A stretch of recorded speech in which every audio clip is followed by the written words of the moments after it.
Hey guys, welcome to Mix with Varti. This is episode 2, and today we'll be talking about why you should widen your mix, get a stereo width out of your sound, and how do we do that. And I'm going to show you guys how it's done in Ableton. There's many ways to do it in Ableton, and most importantly, it's good to remember that these techniques could be applied in all types of DAWs, and there's a lot of third-party VSTs that do it as well.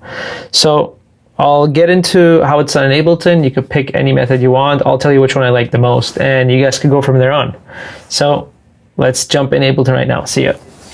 If you saw episode 1, when we talked about monoing your sub bass, it's the same track. I've basically muted the bass, and I've put in the perks, the drums. So let's quickly hear this. So you see there's a kick, there's a hi-hat, there's a couple of toms and perks going on once in a while.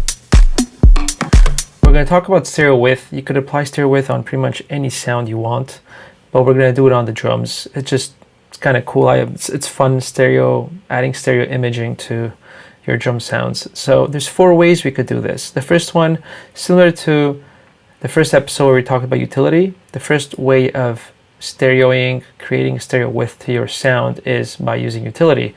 Simply going to turn it on. Now nothing is selected, but you'll see I'll increase the width right here. It's as simple as that. Anything below 100, you start going in the mono range. Anything above, up to like 200%, you're more on the stereo width range. So I'm just going to play it and increase this percentage. You'll see what happens.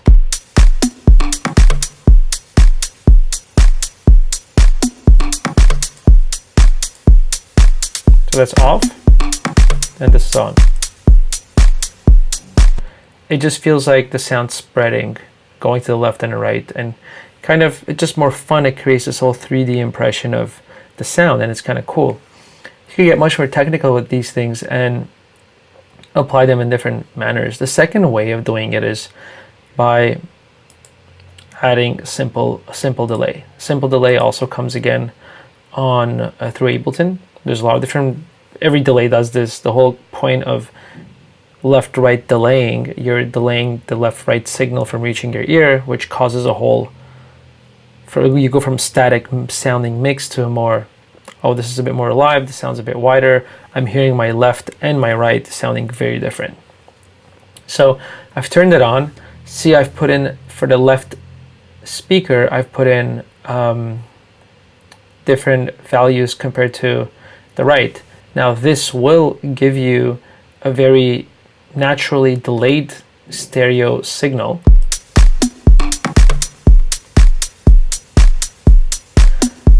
But most importantly, what I want to talk about with the simple delay is going from the sync mode to the time mode.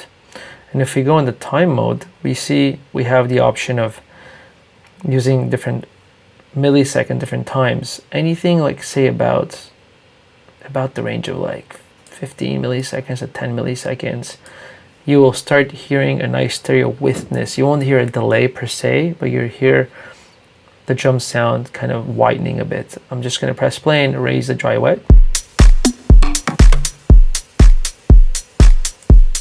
So we hear it's already spread a bit. We turn it off. We have a volume dip. That's not a problem. You can raise the volume. You can do a lot of other things. So what this is basically doing, it's causing a bit of some out of phaseness going on, different frequencies, causing that wider vibe. I'm going to turn it off. It's a bit more centered, right? So yeah, these are very straightforward ways of doing it. Now you have a chorus. A chorus, any effect is a delay reverb type of effect. They all come through the same, it's the same nature of effect. It just applied in a different way, kind of gives a different vibe. Whether we call them phasers, choruses, they're all pretty much a delay effect. So if we were to add a bit of chorus, again, this is the Ableton chorus, this works with all types of choruses. And we move it around, you already feel it widening a bit more. So sometimes you can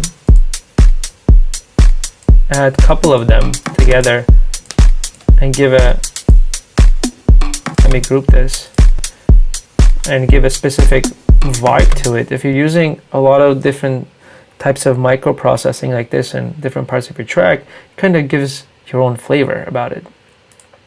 Let's turn this off. And the other way is by duplicating. This is the fourth way I'm explaining this. By duplicating the same sound. See, now we have two drum groups. I'm going to pan one of them full right, the other one full left. And what I'm going to do is I'm going to take one of them and I'm going to delay the signal. Let's say by 3 milliseconds. Now, this is an effect that really widens the whole drum sound. So it's the same sound that's being pushed to the left and to the right, the same exact signal. The only thing that's happening to it is one of them is reaching your ear 5 milliseconds later. So it's always better if you go a bit lower.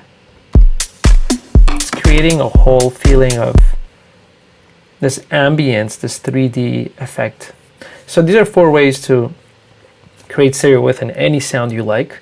If you have any questions, please feel free to reach out below, and any topics you'd like me to cover in future tutorials, feel free to mention them as well. And if you've liked this video, please subscribe to my page. See you guys soon.